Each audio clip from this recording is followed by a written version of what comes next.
word, God says what? Fear not.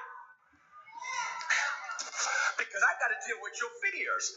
Because your fears will freeze you. Your fears will control you. The African proverb says fear will become your slave master. Because fear will control you and make you get in your own way from the inside out. And some of you are not where you could and should be because you're afraid to dream.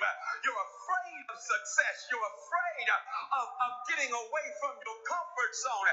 If y'all not shouting, at least tweet this for me, okay? Faith and vision have an allergic reaction to comfort zones.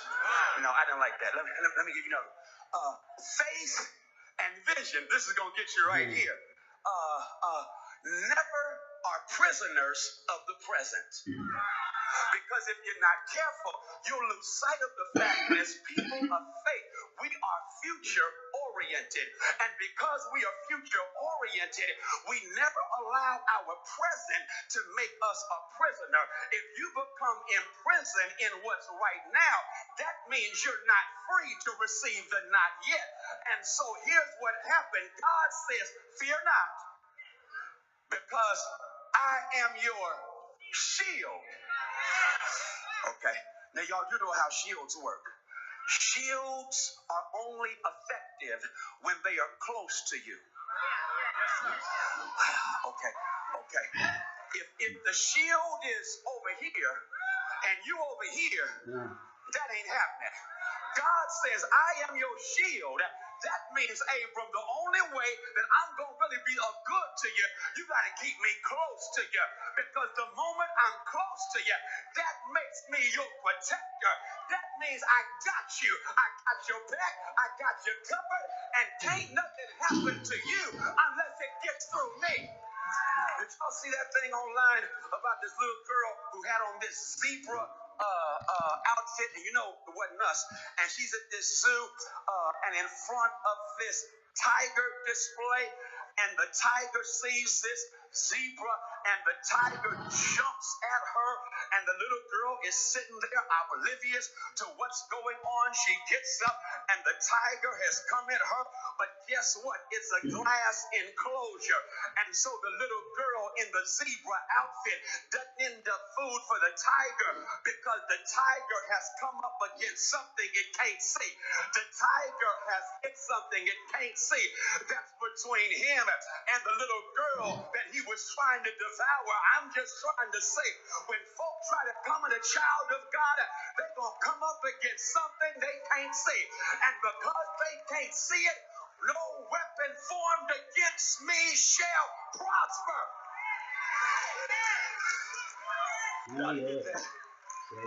Abram, I'm your shield, and you're going to have a great reward. Matter of fact, I like this. I'm going to be your father with benefits. I'm your reward, so I'm going to be your father with benefits. Y'all heard a friend with, I'm in the wrong service. Friends with benefits. Fathers with benefits. And the good news is when God is your father, God gives you a benefit package. And the benefit package, I promise you, it's a wonderful benefit package.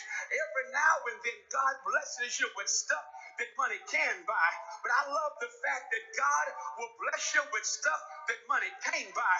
That's why to all of my sisters and brothers who are catching hell because of the lying king, Donald Trump, who has manufactured a crisis. And y'all know that gets on my last nerve because he's trying to say this is a crisis. This is an emergency. I'll tell you what a crisis is. The day you took the oath of office and lied on the Bible that you would uphold the Constitution of the United States. I tell you what a crisis is. The infrastructure in this nation, but you ain't trying to raise money for that. I tell you what a crisis is.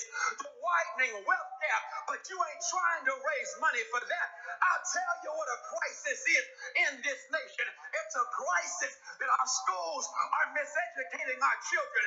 It's a crisis that too many of our people are going to prison for crimes they did not commit. I tell you what a crisis is.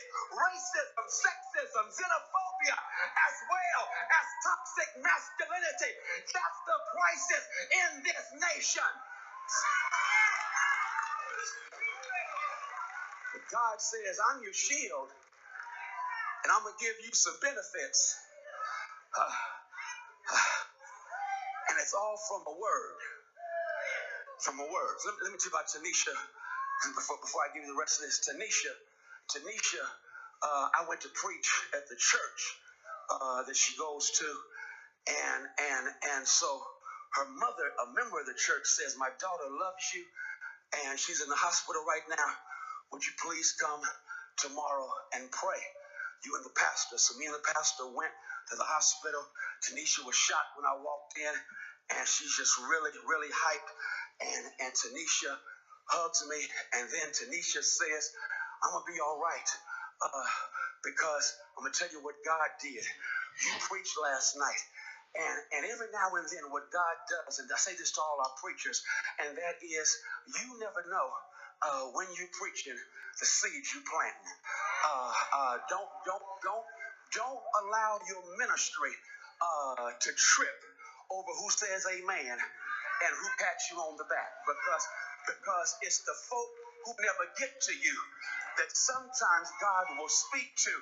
And so sometimes you just got to be faithful in dispensing the seeds, and then trust God to do the water and handle the harvest. And y'all, every now and then, I wonder, I ain't gonna lie, if I'm getting through, I wonder if this ministry is really worth it. I wonder if I got what it takes to keep going on. And then God periodically will put someone in my life who will let me know everything is going well. Here's what happened. I visit Tanisha in the hospital, and y'all, I had preached this passage the night before, not this sermon, but this passage. And Tanisha said, I'm going to be all right, Pastor, because last night you preached that God spoke to Abram in a dream and gave him a word. And then when I dozed off and went to sleep, I had a dream. I said, really? She said, yeah, I had a dream that I'm going to be a doctor and I'm going to be running a hospital one day. I said, wow, that's good. And I tried to just calm down her and her aspirations, because of course she has this disease. But she said, don't be trying to calm me down. I got my word last night, and because I got my word last night, I then had a dream, and based on the word, I'm going to run the hospital one day. I need to let y'all know she's a pre-med student right now at Howard University. She came to hear me preach this past Monday, and when she came to hear me preach, she said, I'm pre-med at Howard University. I told you I'm going to run a hospital one day. I said, wow, that's awesome. She said, yeah, I got the correct diagnosis, and now I got the right treatment. And as a consequence, me and God are going to whip this disease, and I'm going to be a doctor and run the hospital, because it all began with the word. Because it all began with the word. Yeah, let's get it.